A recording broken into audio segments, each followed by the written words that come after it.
When you embody the integrator role, you stop selling a list of tasks and you start selling stabilizing energy, discernment, pattern recognition, leadership, the ability to hold a business, and the visionary inside it.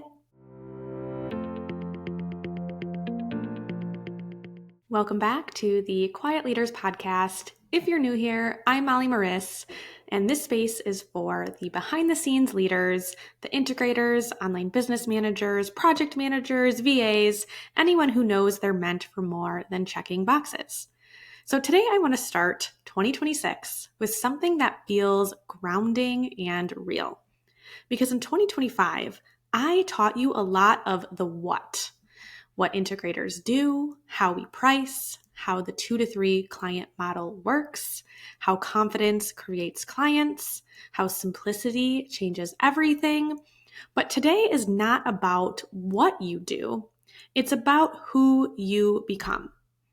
Because there's a moment where you stop doing integrator work and you start being the integrator.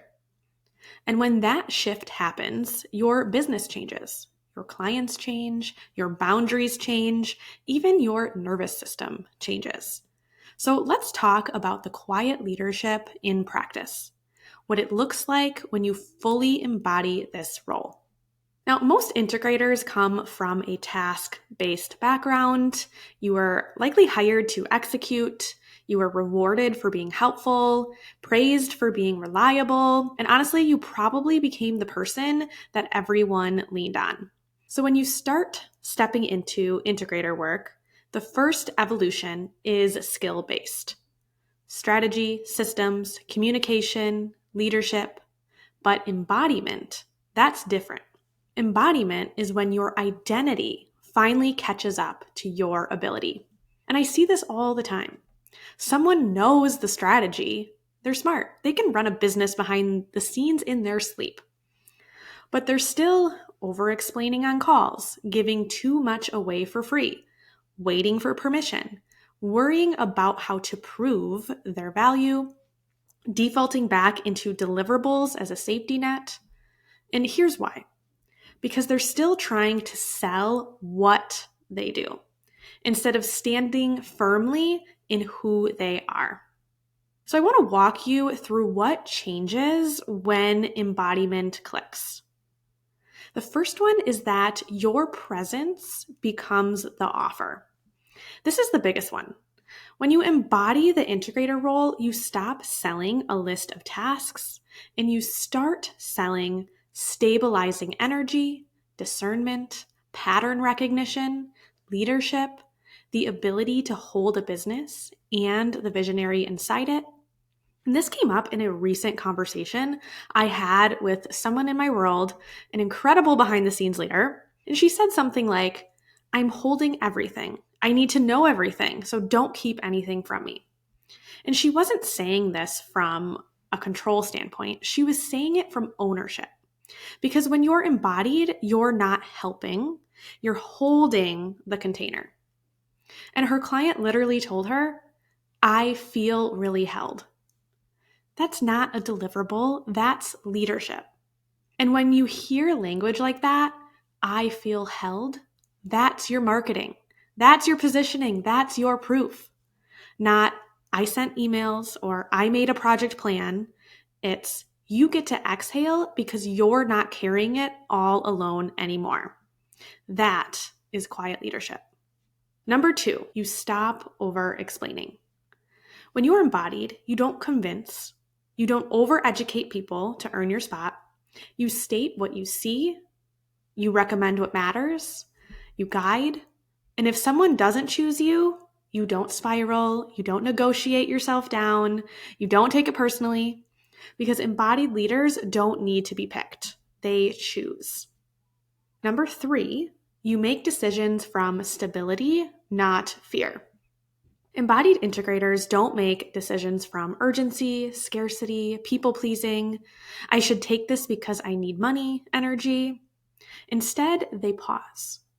They assess capacity, and they decide from alignment.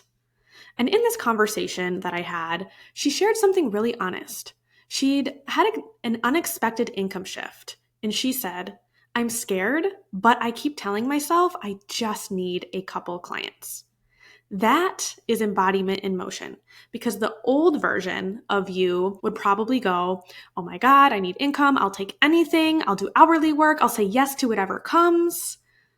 But instead, the embodied version of you goes, "I need 2 or 3 aligned clients. That is it.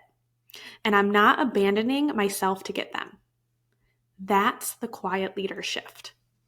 Now, let me give you a tangible example from that same conversation, because this is exactly what I mean when I say embodiment. She was sharing about supporting a client through a high-end in-person experience, one of those elevated premium level events where every detail truly matters. And she described how she planned the strategy and pre-launch, handled the logistics, held the client emotionally, managed the experience on site, protected the attendee experience, pivoted fast when needed, and made it all look effortless. And her client doesn't even know the half of what she's doing, because she's operating like an integrator, behind the scenes, fully owning the outcome. She even shared that they were running a campaign and she realized they were so close to a clean round number, and she just sent one more email. Didn't overthink it, didn't ask permission, she led. And that right there is the difference between an assistant and a strategic partner. An assistant will ask, "Do you want me to send another email?" A strategic partner says, "We're too close not to. I've got it." That's embodied leadership.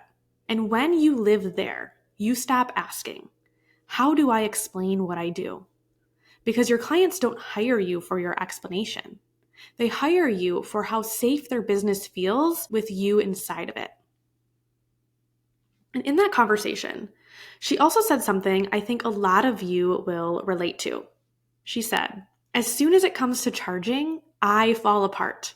I'm not worth it. Who's going to pay that?" And I told her something I want to repeat here. It's not about the deliverables. It's not about the perfect explanation. It's about stepping into the version of you who already has the clients. I used the phrase receiver energy, meaning instead of obsessing over how to perform, you shift into how to receive. You ask, who do I need to become to hold this level? How do I show up when I already have the 2 to 3 clients? What choices does she make? What standards does she keep? What does she keep tolerating? Or stop tolerating, sorry. What does she stop tolerating? And she immediately started naming things like nourish herself, moving her body, clearing clutter, creating space, simplifying, letting go of what's heavy. That's embodiment. And here is what I want to leave you with. Sometimes the fastest way to bring in aligned clients is not writing a better sales page. It's clearing your energy, clearing your space, clearing your nervous system, because your business responds to who you are being.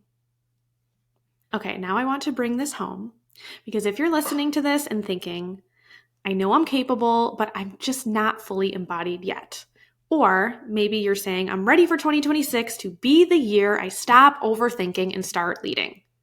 Or maybe you want those 2 to 3 aligned clients and you want to do it from calm, not panic. Then I want to invite you into my 6-week aligned and booked sprint. The sprint kicks off this week. Today is the official start day of the sprint, and our first live call is on Thursday. So here's what this sprint is for. It's for the behind-the-scenes leader who is ready to refine your premium offer, step into that true strategic partner energy, and become the person who can hold 2 to 3 quality clients and actually follow through on the plan they already know they need to execute. Because what I see happen all the time is that you get the clarity, you make the plan, you feel excited, and then life happens and the plan sits. The sprint is the container that keeps the momentum moving. So if you're ready to stop trying to figure out the how to say it right and instead start embodying the version of you who gets hired because she's calm, a clear leader. This is for you. I'll link this in the show notes, but if you want to send me a DM, you can send me the word sprint and I will send you the details there as well. Now, quiet leadership isn't about being louder, it's about being anchored. And when you embody the integrator role, you stop chasing proof. You stop hiding behind all of those deliverables we like to list out. You stop waiting for permission. You become the person who creates stability without forcing it. You become the person clients trust without convincing them. And that's what I want for you in 2026. If this episode resonated, take a screenshot, share it, tag me, and tell me what part hit home. And if you're ready to build your 2 to 3 client business with calm, confidence, and momentum, I will see you inside the sprint. See you in the next episode.